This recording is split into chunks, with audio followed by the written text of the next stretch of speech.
আসসালামু আলাইকুম রহমতুল্লাহ ওবরাকাতু। আলহামদুলিল্লাহ রাব্বিল আলামিন ওয়াসসালাতু ওয়াসসালামু আলা সাইয়্যিদিল মুরসালিন ওয়া আলা আলিহি ওয়া সাহবিহি আজমাইন, আম্মা বা'দ। প্রিয় দর্শক শ্রোতা ভাই বোনেরা, বাংলাদেশি বাংলা ভাষী বন্ধুরা, আশা করি আপনারা সকলে ভালো আছেন। আলহামদুলিল্লাহ আমরাও ভালো আছি।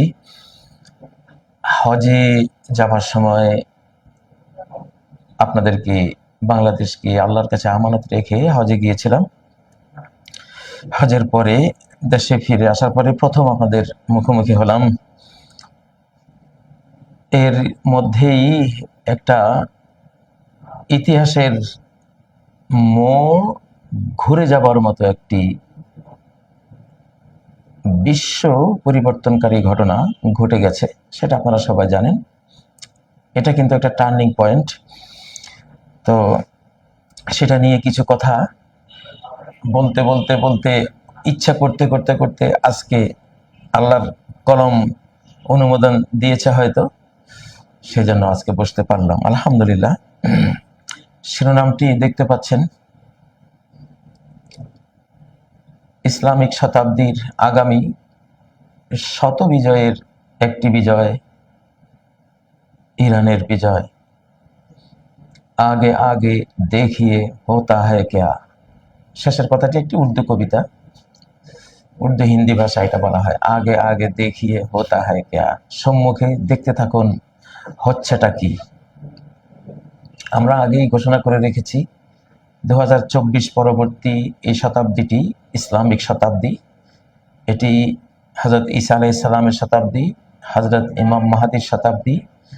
এটি গোটা মানব জাতির জন্য একটি মানবতার শতাব্দী, একটি রহমতের শতাব্দী, একটি আধ্যাত্মিক শতাব্দী, একটি পবিত্র শতাব্দী। এই শতাব্দীতে একের পর এক ভালোদের, ইসলামিকদের, আল্লাহওয়ালাদের, আউলিয়াদের, আধ্যাত্মিকদের বিজয় হতে থাকবে ইনশাআল্লাহ। তো 24-এ আমরা বাংলাদেশে বিজয় পেয়েছি, তারপরে পরে আরো কিছু বিজয় একের পর এক সংগঠিত হয়েছে শাম অঞ্চলে। এখন ঘটলো ইরানে, এরপরে ঘটতে থাকবে ইনশাআল্লাহ। যেখানে সংঘাত আসবে বিজয়টা ইসলামের পক্ষে আসবে ইনশাআল্লাহ। ফাইনাল রেজাল্টটা তারাই পাবে।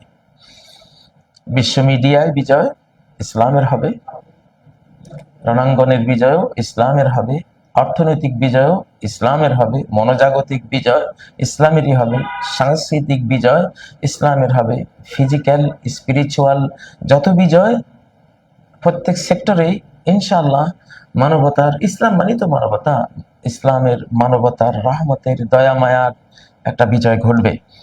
এটা হলো মূল কথা। এটারই একটা, এই সিলসিলারই একটা পর্ব হলো ইরানের বিজয়। আজকে আমি লম্বা কথা বলবো না। ইরান নিয়ে অনেক কথা আছে, শিয়া সুন্নির অনেক মত পার্থক্যের বিষয় এখানে আছে। সেগুলো এখন, সেই পাতাগুলো এখন গুটিয়ে ফেলুন, এখন সেগুলো পড়ার দরকার নেই। এটা নতুন শতাব্দী, কি হয় দেখুন। আগে আগে দেখিয়ে হোতা হ্যায় ক্যা। আমি একটি আয়াত আজকে বাছাই করেছি, সূরা মুহাম্মাদের শেষ আয়াত। আবার বলছে সূরা মুহাম্মাদের সর্বশেষ আয়াত, 38 নম্বর আয়াত। এটি 26তম পারার 47তম সূরা, সূরা মুহাম্মদ, হযরত মুহাম্মদ সাল্লাল্লাহু আলাইহি সাল্লামের নামের সূরা। আয়াতটির সাথে মুহাম্মদ নামেরও একটা সম্পর্ক আছে। এটি তাফসীর ইবনে কাসির, তাফসীর কুরতুবী সহ আহলে সুন্নাহ ওয়াল জামাতের সঠিক তাফসীরগুলো, বড় বড় যত তাফসীর আছে, তাবারী সহ সব তাফসীর আপনারা দেখতে পাবেন। সহিহ বুখারীর তাফসীর অধ্যায়ে এই আয়াতের ব্যাখ্যা যেখানে আছে, সেখানে কিতাবুত তাফসীরে এই আয়াত নিয়ে ওই হাদিসটি বলা আছে যে এই যে ইরানের বিজয়টা হলো, এটা সুন্নাতুল্লাহর একটি সুন্নাহ, মানে আল্লাহর বিশ্ব পরিচালনার ইউনিভার্সাল যে লগুলো আছে, চিরস্থায়ী যে আইনগুলো আছে, আহ, জাতির উত্থান পতনের জয় পরাজয়ের এবং এক জাতিকে বাদ দিয়ে পরিবর্তে আরেক জাতিকে উত্থিত করার, বিজয়ী করার সুন্নতুল্লাহ। আবার বলছি, এক জাতিকে বাদ দিয়ে কুঁড়ে জাতি, অলস জাতি, ভোগ বিলাসের ভাগাড়ে নিমজ্জিত হয়ে হারিয়ে যাওয়া জাতি, তাদেরকে বাদ দিয়ে অগ্রসরমান, উদ্দীপিত, উজ্জীবিত, সত্যবাদী, বীর এবং ন্যায়পরায়ণ কোন জাতিকে আগের ওই দুর্বল হয়ে যাওয়া, হারিয়ে যাওয়া জাতির জায়গায় আল্লাহ তাআলা চয়েস করে, মনোনয়ন করে নিয়ে আসেন। সেই ধরনের একটা ঘটনা ঘটে গেছে। আরব জাতিকে বাদ দিয়ে আল্লাহ তাআলা ইরানের সাথে আফগানিস্তান, পাকিস্তান, আমাদের বাংলাদেশ সহ আরো আশপাশের এই জাতিগুলো আছে, আল্লাহ তাআলা বর্তমান অধিকাংশ আরবদের অকর্মণ্যতা, তাদের অথর্বতা, সাহসহীনতার কারণে তাদেরকে বাদ দিয়ে আল্লাহ ইরানিয়ান এবং তার আশপাশের জাতিগুলোকে বদলে এনে বিশ্বের সামনে দাঁড় করিয়েছেন। এরা এখন লিডার। তো সে আয়াতটি আমি পড়ছি, আউযু বিল্লাহি মিনাশ শাইতানির রাজীম, ওয়া ইন তাতাওয়াল্লাউ ইয়াস্তাবদিল কওমান গায়রাকুম সুম্মা লা ইয়াকুনু আমসালাকুম। ওয়া ইন তাতাওয়াল্লাউ, যদি তোমরা মুখ ফিরিয়ে নাও, হে আরব জাতি, হে নবীর সাহাবীরা, নবীর সহচররা, নবীর জাতি, তোমরা যদি মুখ ফিরিয়ে নাও, কিসের থেকে মুখ ফিরিয়ে নাও? আমার দ্বীনের সাহায্য করা থেকে, দ্বীনের পথে অকুতুব হয়ে চলা থেকে যদি মুখ ফিরিয়ে নাও, ইয়াস্তাবদিল, তিনি বদলে নেবেন, অল্টারনেট করে নেবেন, কওমান, অন্য জাতিকে, অন্য সম্প্রদায়কে, গায়রাকুম, তোমাদের ছাড়া, যারা তোমাদের অন্তর্ভুক্ত না, তারা ভিন্ন রক্তের, ভিন্ন ভিন্ন বংশের, ভিন্ন ভৌগোলিক সীমারেখার অন্য কোন জাতিকে তিনি মনোনীত করবেন তার দ্বীনের ঝান্ডা বুলন্দ করার জন্য, দ্বীনের সাহায্য করার জন্য। এইভাবে তিনি করবেন। সুম্মা লা ইয়াকুনু আমসালাকুম, অতঃপর তারা তোমাদের মতো এত অকর্মণ্য হবে না। যে অকর্মণ্যতার কারণে, যে অথর্বতা, পঙ্গুত্ব, সাহসীনতার কারণে তোমাদের বদলে অন্য জাতিকে আনবেন, যাদেরকে আনবেন তারা তোমাদের মতো আর হবে না। এই আয়াতটি সাহাবীদের বেষ্টনীর মাঝে বসে নবী সাল্লাল্লাহু আলাইহি ওয়াসাল্লাম যখন তেলাওয়াত করলেন, সহিহ বুখারীর এই আয়াতের তাফসীর খুলে দেখুন, ইবনে কাসির খুলে দেখুন, কুরতুবী খুলে দেখুন, বিভিন্ন তাফসীর, বড় বড় তাফসীর, তাবারি খুলে দেখুন, সব তাফসীরে আছে যে তিনি তখন সাহাবীদের বেষ্টনীর মধ্যে বসা। তখন এই আয়াত যখন সাহাবায়ে কেরাম শুনলেন, তারা তো যে কোনো আল্লাহর কথাকে একবারে গড পার্টিকলস পর্যন্ত, একবারে রুট লেভেল পর্যন্ত তারা পৌঁছে যেতেন।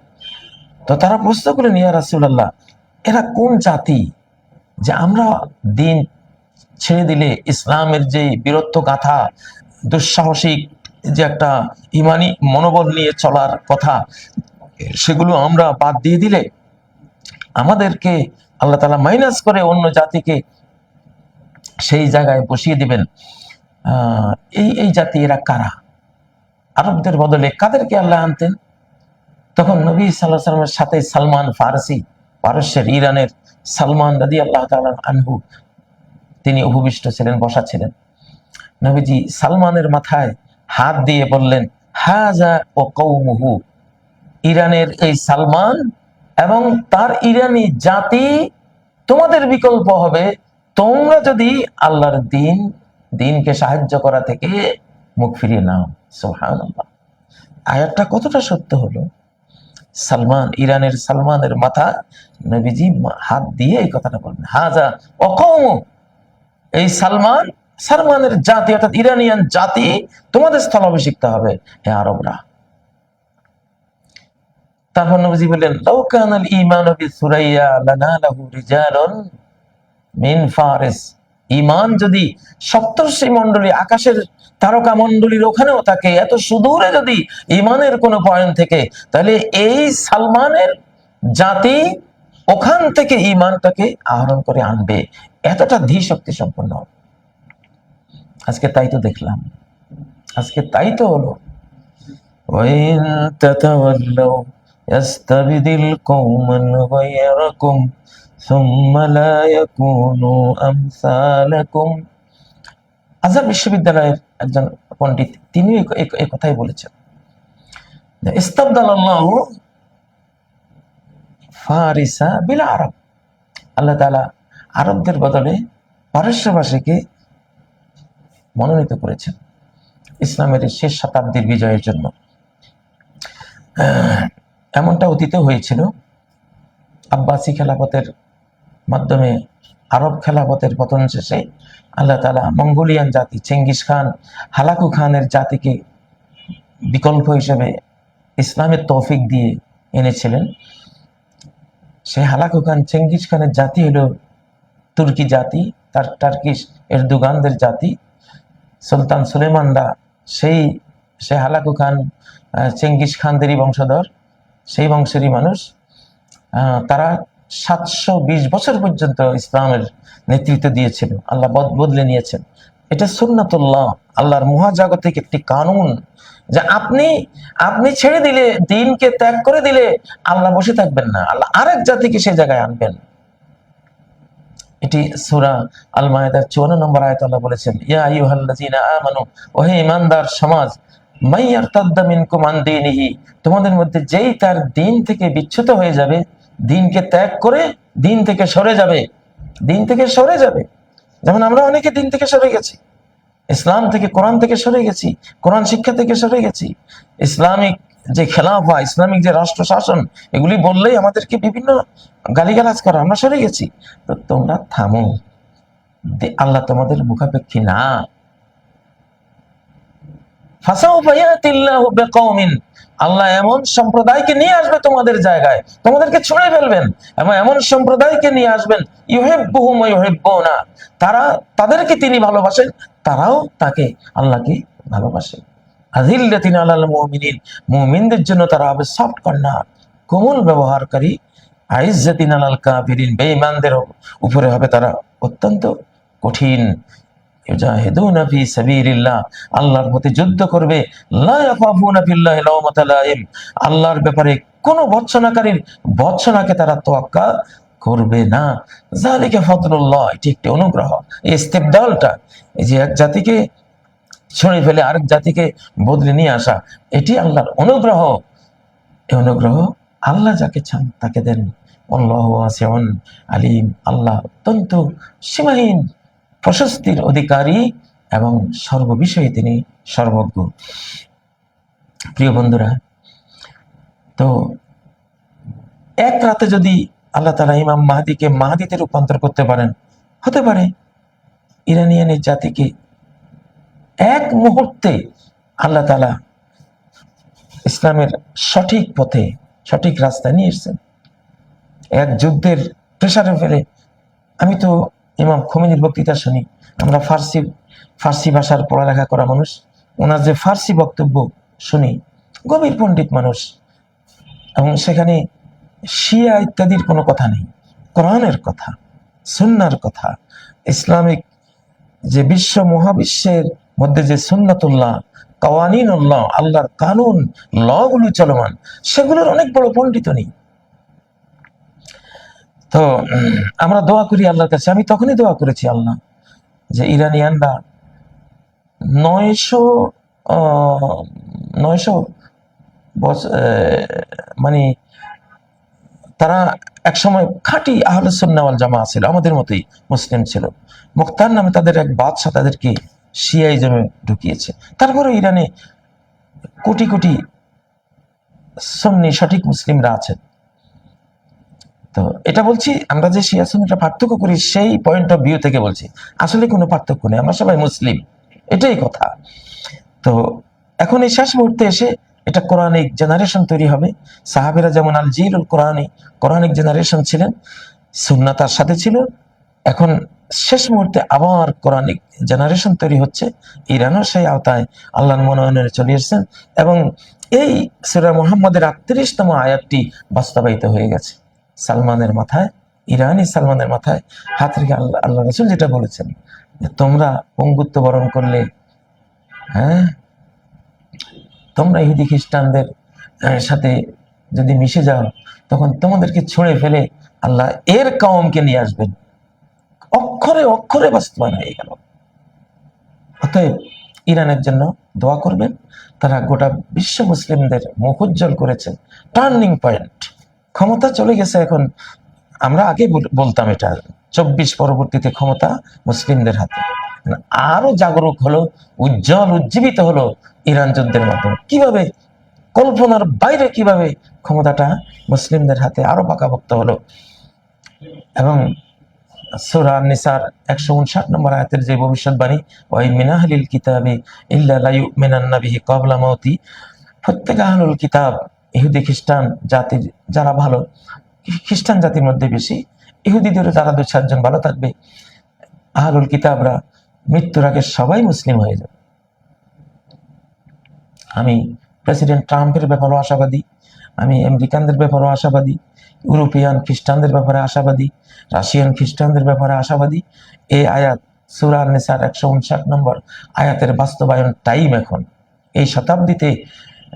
ওই মিনাহলিল কিতাবে ইল্লা লা ইউমিনান্না বিহি, অবশ্যই কিতাবধারী আহলুল কিতাব, তাওরাত, ইনজিল, বাইবেল এবং তওরার যারা পাঠক, যারা জাতি, এদের একজনও বাকি থাকবে না ঈমান ছাড়া। এটা সেই শতাব্দী শুরু হয়েছে ইরান যুদ্ধের মাধ্যমে, এটা বিশ্বের সামনে এসে গেছে প্রিয় বন্ধুরা। অতএব আশায় বুক বাঁধতেই পারি, আগে আগে দেখিয়ে হোতা হ্যায় কেয়া, এটা বলতেই পারি। বাংলাদেশে তাই ইনশাআল্লাহ। বাংলাদেশে ইসলাম নিয়ে যারা এগিয়ে আসবেন, সর্বক্ষেত্রে ইসলাম নিয়ে আপনি কথা বলুন, হ্যাঁ ইনশাআল্লাহ আমরা ধীরে ধীরে, আমরা বলছি না একদিনেই আপনি একেবারে খাঁটি মুসলিম হয়ে যাবেন। নবীজির আমলে কেউ একদিনে খাঁটি মুসলিম হয়ে যায়নি, 23 বছর লেগেছে। 23 বছরে সম্পূর্ণ ইসলাম এসেছে। আপনি নিয়ত করে ফেলুন, আপনি আস্থা নিয়ে আসুন অন্তরে, ইনশাআল্লাহ। আমি ইরানের সাথে আছি, খোমেনির সাথে আছি, ফিলিস্তিনিদের সাথে আছি, শামদের সাথে আছি, ইমাম মাহদির সাথে আছি, হযরত ঈসা আলাইহিস সালামের সাথে আছি, আল্লাহর সাথে আছি, মুহাম্মদুর রাসূলুল্লাহ সাল্লাল্লাহু আলাইহি ওয়াসাল্লামের সাথে আছি। ওনারা যেভাবে বলেছেন সেভাবে চলবো, সেভাবে রাজনীতি করব, সেভাবে রাষ্ট্র চালাবো, সেভাবে পরিবার চালাবো, সেভাবে নিজে চলবো। আপনি ইন্নামাল আমালু বিন্নিয়াত নিয়ত করে বলুন, ইনশাআল্লাহ সেই সময়টা একেবারে এখন আপনার সামনে। হ্যাঁ, ফররুখের 7 সাগরের মাঝি কবিতাটি বুঝি এই শতাব্দীর জন্য সে লিখে গেছে। আমরা দোয়া করি ফররুখের কাছে আল্লাহ বার্তা পৌঁছিয়ে দিন যে কত যে আধার পর্দা পাড়ায় ভোর হলো জানি না তা, নারঙ্গী বনে কাঁপছে সবুজ পাতা। সে নতুন শতাব্দীর এই বার্তা আল্লাহ আপনি ফররুখকে পাঠিয়ে দিন যে হ্যাঁ, তোমার স্বপ্নে সে শতাব্দী এখন এসে গেছে, তোমার বাংলাদেশে, সারা বিশ্বে। অতএব এটা এখন বাস্তবায়িত হবে। আল্লাহ তাআলা তৌফিক দিন। আবার বলছি, সূরা মুহাম্মদের 38 নম্বর আয়াতটি দেখে নিন। তাফসীর ইবনে কাসির সহ কুরতুবী, তাবারী সব বড় বড় তাফসীর কিতাবে দেখে নিন নবীজি কিভাবে ইরানের কথা বলেছেন। সালমান ফারসিকে অবলম্বন করে মাথায় হাত রেখে বলেছেন, এবং সেখানে যেটা বলেছেন যে লাউকান আল ঈমান, ঈমান, খাঁটি ঈমান, খাঁটি তাওহীদ যদি সপ্তর্ষি মণ্ডলীতে থাকে সেখান থেকে নিয়ে আসবে। সালমান 250 থেকে 300 বছরের হায়াতপ্রাপ্ত মানুষ, সেই তার ইরান থেকে ঘুরতে ঘুরতে ঘুরতে ঘুরতে মদিনার এই সুদূর মদিনায় এসে মুহাম্মদ সাল্লাল্লাহু আলাইহি ওয়াসাল্লামকে পাওয়ার জন্য সে অবস্থান নিয়েছিল। কত দূরবর্তী অভিযান চালিয়েছিল। তো এই দূর থেকে সত্যকে টেনে আনার মতো একটা অভিযান চালানোর একটা সাহস সালমানের মধ্যে যেমন আছে, তার জাতি ইরানিয়ানদের মধ্যে আছে। পারস্য সাম্রাজ্যের সেই স্মৃতিবাহক এই জাতির মধ্যে আছে। অতএব এখানে ইমানের বিজয়, আল্লাহ এদেরকে এখন খাঁটি ইমানের তৌফিক দিবেন। অতীত বাদ দেন, শিয়াইজমে কত কিছু ছিল বাদ দেন, ওগুলো যাবে, ওগুলো চলে গেছে, অনেকটাই বাদ হয়ে গেছে। তারা এখন খাঁটি ইমানের পথে, আলহামদুলিল্লাহ। তো ঈমান তাদেরকে আবার সপ্তর্ষি মণ্ডলী থেকেও ঈমান আহরণ করার তৌফিক দিয়ে দেবে আল্লাহর অনুমতি ক্রমে, আল্লাহর অনুমোদন ক্রমে ইনশাআল্লাহ।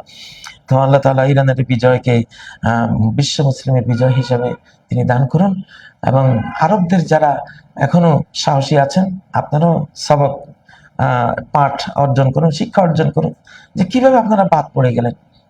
হ্যাঁ, যাদেরকে আপনারা আপনাদের নিরাপত্তার ওসিলা বানিয়েছেন, তারাই আপনাদের পতনের ওসিলায় রূপান্তরিত হলো। আর তারা যাদের শত্রু ছিল, এখন তারাই বিজয়ী হলো, এবং দেখবেন এক পর্যায়ে এরাও তাদের বন্ধু হয়ে যাবে। বিজয়ীর বন্ধু থাকে পৃথিবীর সব মানুষরাই। আন্নাস আবিদু মান গালাব, মানুষ বিজয়ী শক্তির অনুসারী হয়, এটাই ইতিহাস, এটাই স্বাভাবিকতা। তো আল্লাহ তাআলা ইরানের এই বিজয়কে মোবারক করুন, বরকতময় করুন। সামনে আরো যুদ্ধ হবে, আমি বলছি শত বিজয়ের একটি বিজয় এটি, আরো শত বিজয় আমাদের সামনে পাইপলাইনে অপেক্ষমান আছে। আগে আগে দেখিয়ে হোতা হ্যায় ক্যা। আসসালামু আলাইকুম ওয়া রাহমাতুল্লাহি ওয়া বারাকাতুহু।